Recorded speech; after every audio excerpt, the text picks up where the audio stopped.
स्वागत है आपका कंपटीशन प्लैनेट पर। और इस वीडियो में हम पढ़ने वाले हैं कंपाउंड इंटरेस्ट या चक्रवृद्धि ब्याज।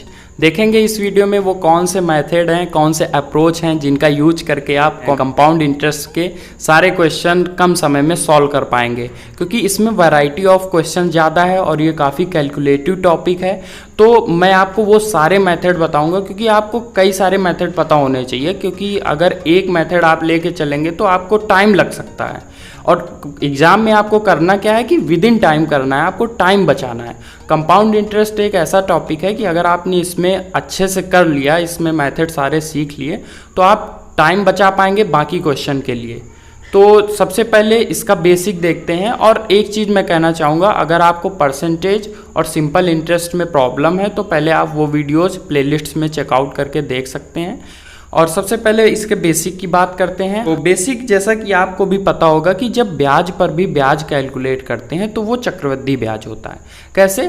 जैसे पिछले वर्ष हमें कोई ब्याज मिला, अगले वर्ष के लिए जब हम ब्याज निकालेंगे तो वो ब्याज तो होगा मूलधन पे, लेकिन जो ब्याज हमें पहले मिला था उस पर भी हम उसी रेट परसेंट से ब्याज कैलकुलेट करते हैं। तो इसे ही हम क्या बोलते हैं? चक्रवृद्धि ब्याज। तो हम ये डायरेक्टली बोल सकते हैं कि जो पिछले वर्ष हमें मिश्रधन मिला था उसी पर हम ब्याज निकालते हैं। तो मतलब कि अगले वर्ष के लिए जो मूलधन होता है जिस पर हमें ब्याज निकालना होता है वो पिछले वर्ष के मिश्रधन के इक्वल ही होता है। इसको आप ऐसे समझिए कि जैसे मैं क्वेश्चन आपको, अगर क्वेश्चन जैसे है कि 1000 रुपये था और उस पर 10% प्रति वर्ष चक्रवृद्धि ब्याज की दर पर 3 वर्ष में कोई ब्याज हमें कैलकुलेट करना है। हम यहाँ पे दोनों SICI करके देखते हैं, ऑब्जर्वेशन करेंगे, फिर उसके बाद देखेंगे फॉर्मूला कैसे आया है और मेथड देखेंगे कि इसकी शॉर्ट ट्रिक क्या हो सकती है। तो सबसे पहले अगर 1000 रुपये जो था, अगर हम इसके SI की केवल बात करें तो पहले वर्ष इसका 10% कितना होगा? 1/10। और 1000 का 1/10 होता है 100। तो मतलब अगर पहले वर्ष हम SI की बात करें तो हमें कितना मिलेगा? 100 रुपये। और आपको पता है कि सिंपल इंटरेस्ट या साधारण ब्याज प्रत्येक वर्ष के लिए सेम होता है। तो अगर दूसरे वर्ष की भी हम बात करें तो यहाँ पे भी उसको SI 100 रुपये मिलेगा और तीसरे वर्ष भी इसको कितना मिलेगा? 100 रुपये। अब CI के केस में देखते हैं कि जैसे होता क्या है, पहले वर्ष 1000 रुपये ही था, इस पर 10% लगा होगा तो इस पर भी 100 रुपये मिलेगा। लेकिन अगले वर्ष क्या होगा कि ये जो ब्याज लग चुका है 100 रुपये, तो 100 रुपये इस पर तो लगेगा 1000 रुपये भाई जो लग रहा था, लेकिन हमें ब्याज पहले वर्ष कितना मिल चुका है। आप SI को भूल जाइए, अभी इस पर ध्यान दीजिए कि जो हमें 100 रुपये मिल चुका है पहले वर्ष में, उस पर भी अगर हम भाई इसको हम डायरेक्टली ऐड कर देते तो यहाँ से आप ये भी देखिए कि अमाउंट कितना हुआ पहले वर्ष में, मिश्रधन कितना हो जाएगा। अगर 100 रुपये ब्याज मिलेगा तो 1100 रुपये। तो यहाँ से 100 रुपये तो मिलेगा, लेकिन 100 रुपये का 10% और मिलेगा, मतलब 10 रुपये और मिलेगा। तो यहाँ से तुम्हें मिला कितना ओवरऑल ब्याज? दूसरे वर्ष कितना मिला? 110 रुपये। मतलब आप यहाँ से बोल सकते हैं कि अगर इसमें हम 110 ऐड कर दें तो कितना हो जाएगा? ये 1210 रुपये। ये मिश्रधन की हम बात कर रहे हैं। फिर तीसरे वर्ष क्या होगा? अब देखिए तीसरे वर्ष क्या होगा, जो ये 1000 रुपये पे तो ब्याज लगेगा और जो ब्याज हमें मिल चुके हैं, भाई पहले वर्ष हमें 100 ब्याज मिला, दूसरे वर्ष 100 ब्याज मिला और 10 और ब्याज मिला, तो इस पर भी ब्याज लगेगा। तो 100 पे जब ब्याज मिलेगा तो 10% आपको पता है 100 तो हो जाएगा। इसके बाद अब ये देखिए 100 और 100 कितना? 200 पे लगेगा। आप डायरेक्टली बोल सकते हो, अलग अलग भी बोल सकते हो कि 100 पे अगर लगेगा तो ये 10 और इस 100 पे भी 10 और इस 10 पे कितना हो जाएगा? 1। तो यहाँ से आपको जो तीसरे वर्ष ब्याज मिलेगा वो कितना हो जाएगा? 121 रुपये। अगर हम इसमें ऐड कर दें तो ये हो जाएगा 1331 रुपये। अब देखिए यहाँ से एक आप चीज़ ऑब्जर्व करिए कि हम ये चीज़ करने की बजाय हम डायरेक्टली भी यही बोल सकते हैं कि देखिए 1000 का पहले वर्ष कितना हुआ? 1100 रुपये। मतलब 1000 का मिश्रधन कितना हुआ? 1100 रुपये। तो यहाँ से आप ये नहीं बोल सकते कि ये 10% बढ़ गया। अब दूसरे केस में देखिए यहाँ पे कितना हुआ? 1210। तो ये 1000 का जो 1210 है, या फिर आप बोल सकते हो कि 1100 का 10% बढ़ा दिया हमने, 1100 का 10% बढ़ा दिया। फिर ऐसे ही 1210 को भी हम 10% अगर बढ़ा दें, मतलब इसका अगर हम 11/10 निकालेंगे तो वो 1331 रुपये हो जाएगा। तब भी कितना आएगा? 10% से बढ़ाया हमने। तो मतलब हम ये बोल सकते हैं कि जो मिश्रधन होते हैं, जो पहले वर्ष, दूसरे वर्ष और तीसरे वर्ष के लास्ट में, तो उसमें वही रिलेशन होता है जो दर का होता है। मतलब अगर हम दर डायरेक्टली उस पर कैलकुलेट करें, इसको हम ऐसे समझाते हैं जैसे मूलधन P था कोई और दर थी R%। अब आप देखिए फॉर्मूला कैसे आया है। तो अगर हम मिश्र धन की बात करें अमाउंट की 1 वर्ष बाद, तो आप बोलेंगे कि P, अब देखिए यहाँ पे अगर इसका हम देखें कि 1100 रुपए का ये कितना है, तो आप बोलेंगे 10% बढ़ के मतलब 110% होगा। भाई 10% बढ़ के मतलब 110% रहा होगा। तो यहाँ से हम ये चीज़ बोल सकते हैं कि अगर हम अमाउंट निकालें P मूलधन पर R% दर से, तो हम यहाँ बोल सकते हैं कि 100 + R%, ये हो जाएगा पहले वर्ष का मूलधन, पहले वर्ष बाद। जैसे अगर हम 2 वर्ष के बाद मूलधन की बात करें, तो मतलब ये देखो ये क्या है, ये अब बन जाएगा इसके लिए मूलधन। पहले वर्ष का मिश्र धन क्या बन जाएगा, इसके लिए मूलधन। तो यहाँ से हम बोल सकते हैं कि P 100 + R%, ये मूलधन होगा पहले वर्ष के लिए, और इस पर R% दर से बढ़ेगा, मतलब इसमें भी फिर हम क्या लिख देंगे 100 + R%। इसको आप वैसे ही समझिए जैसे हमने परसेंटेज में सक्सेसिव इंक्रीमेंट और सक्सेसिव डिक्रीमेंट पढ़ा था।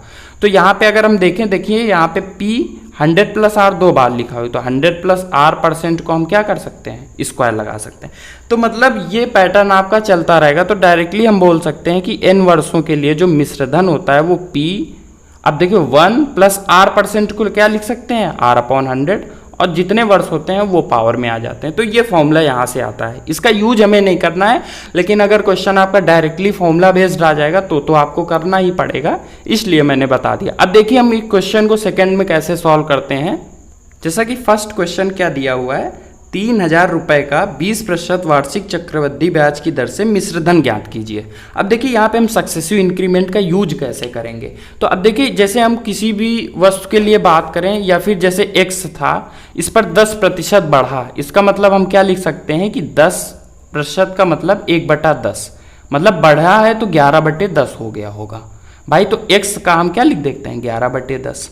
फिर उसके बाद अगर हम बोलें इसको 10% और बढ़ा दिया गया तो फिर से आप कह देंगे 11/10।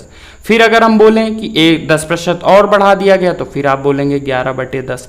मतलब कि ऐसे ही पैटर्न आप फॉलो करते हैं। इसी बात को हम ऐसे लिख देते हैं कि 10 से 11, इसी बात को फ्रैक्शन को आप ऐसे लिख देते हैं कि 10 से 11, 10 से 11 और 10 से 11। बस यही चीज़ हमें यूज करनी है। अब देखिए मिश्र धन हमें ज्ञात करना है, 3000 रुपये दिए थे, 20% दर तुरंत हम पार्ट में चेंज करेंगे तो ये 1/5, 1/5 का मतलब 5 अगर रहा होगा तो अब बढ़ के कितना हो जाएगा 6। तो यहाँ पे देखिए जैसे 3000 रुपये था, तो इसका अगर हम 1 वर्ष बाद अगर मिश्र धन देखें तो 5 बढ़ के 6 हुआ, मतलब अगर ये 5 था तो अब कितना हो जाएगा 6, 6/5 कर देंगे। अब ये तो 1 वर्ष बाद हुआ, अब अगले वर्ष के लिए यही क्या बन जाएगा मूलधन, तो हम फिर से बोल देते हैं 6/5। तो इसको ऐसे न लिख के हम डायरेक्टली बोल सकते थे कि 5 से 6 हुआ और फिर 5 से 6 हुआ 2 वर्ष के लिए। तो हम यहाँ से इंटू करा लेते हैं, क्योंकि ये भी देखिए यहाँ इंटू ही होता है, तो ये 25 से कितना हो जाएगा 36। अब 25 की वैल्यू, ये मूलधन है 3000 रुपये दी हुई है, अगर इसको हम कैंसिल करें तो ये देखो 12 बार जाएगा 120, तो 36 की वैल्यू कितनी हो जाएगी, इसको 12 से इंटू करेंगे तो ये 0, 12 6 72, 2 7 हासिल और बारते हैं 36 7 कितना हो जाएगा 43, मतलब 4320 रुपये क्या हो जाएगा उसका मिश्र धन। मतलब ऑप्शन सी क्या हो जाएगा राइट। देखते हैं सेकेंड क्वेश्चन क्या दिया हुआ है। किसी धन का 10% वार्षिक ब्याज की दर से चक्रवृद्धि मिश्र धन 6655 रुपये हो जाता है, तो ब्याज ज्ञात कीजिए यदि समय 3 वर्ष रहा हो। अब देखिए समय 3 वर्ष है और ये सीरियल का आया हुआ क्वेश्चन है और आपको दर भी दे दी गई है। तो अब यहाँ से देखिए आपको ब्याज निकालना है, तो मतलब अगर मूलधन आपको पता चल जाए तो वो आप मिश्र धन में माइनस कर देंगे तो आपको ब्याज मिल जाएगा। अब इसमें हमें उल्टा जाना है कि जैसे देखो अगर कोई धन रहा होगा, हम कुछ भी मान लो, पहले वर्ष 10 से 11 हुआ होगा, फिर 10 से 11 हुआ होगा और फिर 10 से 11 हुआ होगा। अब यहाँ से क्या हो जाएगा, ये 1000 और ये कितना हो जाएगा 11 का क्यूब, 3 बार इंटू करेंगे 1331 होता है। अब देखिए जो मिश्र धन है वही दिया हुआ है 3 वर्ष बाद 6655 रुपये, मतलब 1331 की वैल्यू दी हुई है, 6655 रुपये बट्टे 1331। अब हमें क्या निकालना है ब्याज। तो देखिए जो 1000 रुपये 1331 हुए तो यहाँ से बढ़ा कितना 331, यही ब्याज मिला होगा, तो 331 से हम क्या करा देंगे इंटू। अब देखिए ये अगर हम देखें तो देखिए 13 25 65 लगभग 5 बार जा रहा है और यूनिट डिजिट 5 है, तो ये 5 बार जाएगा। अब 5 का 331 से इंटू कराएंगे तो 1500, 31 गुणे 5 कितना हो जाएगा 155। मतलब यहाँ से आप बोल सकते हो कि 1655 रुपये उसको ब्याज प्राप्त हुआ होगा। ऑप्शन बी क्या हो जाएगा राइट। देखते हैं तीसरा क्वेश्चन क्या दिया हुआ है। एक व्यक्ति अपनी आय पर, देखते हैं तीसरा क्वेश्चन क्या दिया हुआ है। 30,000 रुपये पर 7% प्रतिवर्ष की दर से कुछ अवधि के लिए चक्रवृद्धि ब्याज 4347 रुपये है। तो अवधि है मतलब हमें समय ज्ञात करना है। और ये भी देखिए SSC 10+2 का क्वेश्चन है। तो यहाँ से हमें मूलधन भी पता है, हमें दर भी पता है। तो हम अगर दर को लेके चलें 7% दिया था, मतलब 7/100 कि अगर मूलधन 100 रहा होगा तो एक वर्ष बाद 107 हो जाएगा। मिश्र धन में देखें तो मिश्र धन कितना हो जाएगा 107 और मूलधन कितना 100। अब यहाँ पे हमें अवधि नहीं पता है, लेकिन हमें ये पता है कि ब्याज कितना मिला है 4347। तो 30,000 की राशि पर 4347 रुपये मिला है, तो मिश्रधन कितना हो गया होगा। तो यहाँ से आप मिश्रधन बता पाएंगे कि यहाँ से मिश्रधन हो जाएगा 34,347 रुपये। अब देखिए जो हम 7/10 ये 107 अपॉन 100, यहाँ पे साइकिल बनेंगे तो 107/100 107 107 किसका करेंगे कि हमें 34,347 मिल जाए। कितने बार हमने किया होगा तो हमें अभी नहीं पता, इसको हम n ले लेते हैं और यहाँ पे 34,347 हुआ होगा किसका 30,000 रुपये का। अब देखिए ये 3 से कैंसिल होगा, तो अगर हम इसको 3 से कैंसिल करें तो ये आपको पता है कितना बन जाएगा यहाँ से 10,000। और इसको 3 से कैंसिल करें तो ये देखिए एक बार गया, फिर एक बार गया, फिर 4 और फिर 4 बार 109, मतलब यहाँ पे बन जाएगा 11,449। अब यहाँ से आप देखिए तो ये डायरेक्टली हमें दिख रहा है कि 100 का स्क्वायर है और 107 का भी स्क्वायर कितना होता है 11,449 रुपये। आप इसको सॉल्व करके देख सकते हैं। तो हम यहाँ से डायरेक्टली बोल सकते हैं कि n की वैल्यू कितनी रही होगी 2। ऑप्शन ए क्या हो जाएगा राइट। ओके, देखते हैं 4th नंबर क्वेश्चन क्या दिया हुआ है। यदि चक्रवृद्धि ब्याज की दर से 8,000 रुपये की राशि 2 वर्षों में 8820 रुपये हो जाती है तो ब्याज की दर रही होगी। अब देखिए हम ये सक्सेसिव मेथड जो है इसका यूज़ सब तरीके से करते हैं। हमने क्या निकाला, टाइम भी निकाल चुके हैं, हम मिश्रधन और मूलधन भी निकाल चुके हैं। अब यहाँ से ब्याज की दर भी हम इसी मेथड से निकालेंगे। देखिए कैसे, जैसे यहाँ पे 2 वर्ष के लिए बोला है। अब देखिए जब वहाँ पे मैंने बताया था जैसे 10% से 3 वर्ष में बढ़ता है, तो जैसे ये कितना हो जाता है 10 से 11 और 10 से 11, मतलब 3 साइकिल चलती हैं तो ये कितना हो जाता है 1000 से 1331। अब इसको बात हम डायरेक्टली अगर हम पहले वर्ष में जाना चाहें कि पहले वर्ष इसका स्केलिंग फैक्टर क्या रहा होगा जिससे ये बढ़ा है, तो हम यहाँ पे देखते हैं साइकिल कितने थे, तो 3 बार में ये बढ़ा है, मतलब इसका 3 बार इंटू हुआ होगा। तो हम यहाँ से क्या क्यूब रूट लेके वो स्केलिंग फैक्टर निकाल सकते थे। अब इसका अगर हम क्यूब रूट लें तो 1000 का क्या होता है 10 और ये 11, मतलब हम रिवर्स भी जा सकते हैं। अब इस क्वेश्चन की अगर हम बात करें तो देखिए यहाँ पे क्या हुआ है, जो मिश्र धन है मतलब मूलधन क्या है 8,000 रुपये और मिश्र धन क्या है 8820 रुपये। इसको अगर हम सॉल्व करें तो 2 से कैंसिल होगा, ये कितना हो जाएगा 4000 और ये अगर हम कैंसिल करें 2 से तो कितना हो जाएगा 4 4 1 0 1 0 और कैंसिल हो जाएगा, मतलब 400 और 441 क्या हो गया मूलधन और मिश्रधन का रेशियो कितने 2 वर्षों में। तो हम कहते हैं ये 2 वर्षों में हुआ तो 1 वर्ष में कितना हुआ होगा। अगर हमें 2 वर्ष में इतना हुआ है तो 1 वर्ष में कितना कितना बढ़ा होगा।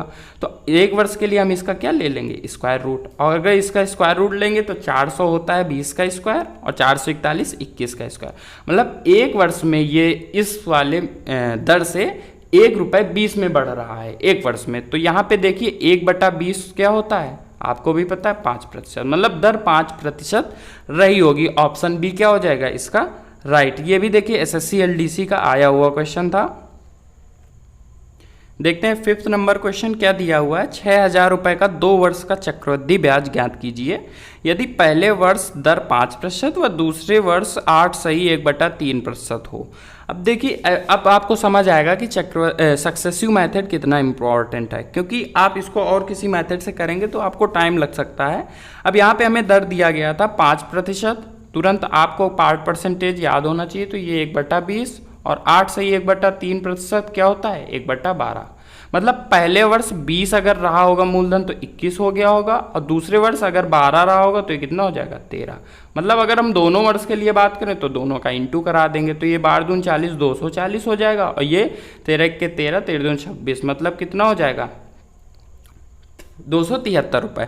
अब यहाँ से देखिए आपको कि ये मूलधन हमें दिया था प्रिंसिपल की वैल्यू 6000 रुपये, तो हमें ये निकालना है। अब 6000 रुपये अगर हमें दिया गया था तो यहाँ से देखिए ये हम कैंसिल करेंगे, और ये 12 से कैंसिल कर सकते हैं, ये 2 बार जाएगा, और ये कितने बार जाए 50 बार, तो 2 यहाँ कितने बार 25 बार। एक की वैल्यू हमें यहाँ 25 मिल गई, तो इसको 25 से इंटू करा देंगे, तो 25 थे 75 7 25 सत्ते 175 7 182 18 25 दून 50 18 कितना हो जाएगा 68। मतलब 6825 रुपये उसको 2 वर्ष बाद मिश्रधन के रूप में मिलेगा। अब 6000 रुपये उसने लगाया था, 6825 रुपये मिला है, तो हम ये बोलें कि चक्रवृद्धि ब्याज कितना मिला होगा, तो आप इसको माइनस करेंगे तो डायरेक्टली दिख रहा है कि 825 रुपये उसको एक्स्ट्रा मिला होगा। अब 825 कौन सा ऑप्शन, सी ऑप्शन क्या हो जाएगा इसका राइट आंसर। वीडियो देखने के लिए धन्यवाद दोस्तों, और अगर कॉन्सेप्ट और क्वेश्चंस अच्छे लगे हों तो वीडियो को लाइक करें और चैनल को सब्सक्राइब करें ऐसी ही और वीडियो देखने के लिए।